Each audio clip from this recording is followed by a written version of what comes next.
Hello everyone, কেমন আছো সবাই? আশা করছি সবাই ভালো আছো এবং সুস্থ আছো। আমার এই চ্যানেলে ভিডিও বানাই শুধুমাত্র তোমাদের একটু ভালোবাসা পাওয়ার জন্য। তো আমার এই চ্যানেলের ভিডিওগুলো যদি তোমাদের ভালো লাগে তাহলে চ্যানেলটাকে সাবস্ক্রাইব করে বেল আইকনটি জোরে থাপিয়ে দেবে। তো চলো আজকে বেশি বকবক না করে আজকের ভিডিওটা শুরু করা যাক। তো আজ বাদে কাল আমার মেয়ের জন্মদিন, তাই যাব পুজো দিতে তারাপীঠের পাশে 1 কিলোমিটার দূর ফুলিরডাঙ্গা মন্দিরে। তাই দেখো আমি সকাল সকাল উঠে বাসি কাজগুলো সব সেরে নিয়েছি। তো বাসি কাজগুলো সেরে নিয়ে আমি স্নান টান করে চলে এসেছি মন্দির যাওয়ার জন্য রেডি হতে। তো দেখো আমার রেডি হওয়া কমপ্লিট, আমরা বেরিয়ে পড়েছি মন্দির যাওয়ার জন্য।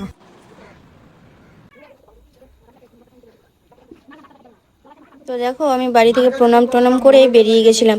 আমি যখন সকালবেলা ঘুম থেকে উঠি তখন কত রোদ, যে আমরা রামপুরহাট পৌঁছে গেছি ও বাবা দেখি বৃষ্টি শুরু হয়ে গেছে। এই দেখো কীরকম বৃষ্টি হচ্ছে।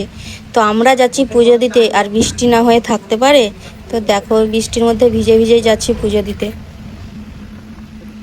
তো দেখো ভিজতে ভিজতেই চলে গেছিলাম মন্দিরে। তো মন্দিরে পুজো টুজো দিয়ে কমপ্লিট করে আমার মেয়েকে একটু ঝাড়িয়ে নিয়েছি, তারপরে আমরা পুজো দিয়ে দাঁড়িয়ে পড়েছি। একটু দেখো এই যে মন্দিরটা। তো তোমরা এই মন্দিরটা কে কে চিনো একটু কমেন্ট করে জানিও। তো আমি পুজোটা কমপ্লিট করেই দাঁড়িয়েছিলাম ধূপকাঠি দেওয়ার জন্য। মা দেখছি এখনো বৃষ্টি কমছেই না। তো দেখো আমি দাঁড়িয়ে আছি, তো একটু বৃষ্টি কমার পর আমি গিয়েছিলাম ওই যে ধূপকাঠিগুলো দিতে, তা এখনো ভিজে ভিজে দিচ্ছি, খুব বৃষ্টি হচ্ছে। তো এখানে ধূপকাঠিটা গুঁজে দিয়েই আমি কিন্তু যাব মা মনসা দেবী যেখানে 7 পাক ঘুরে ওখানে। তো ওখানে যেতেই তো আমার জান ভয়ে শুকিয়ে যাচ্ছিল, কারণ তোমাদেরকে দেখাচ্ছি, দাঁড়াও।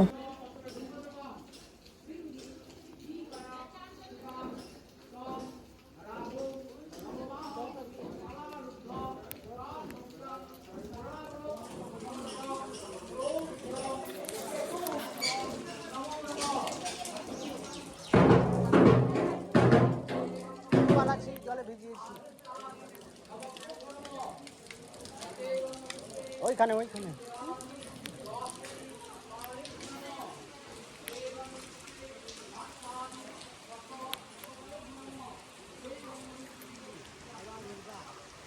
তো এর যে এটার কারণ হলো এই যে এখানে দুজন সাধু বাবা যজ্ঞ করছিল, তো তার জন্যই।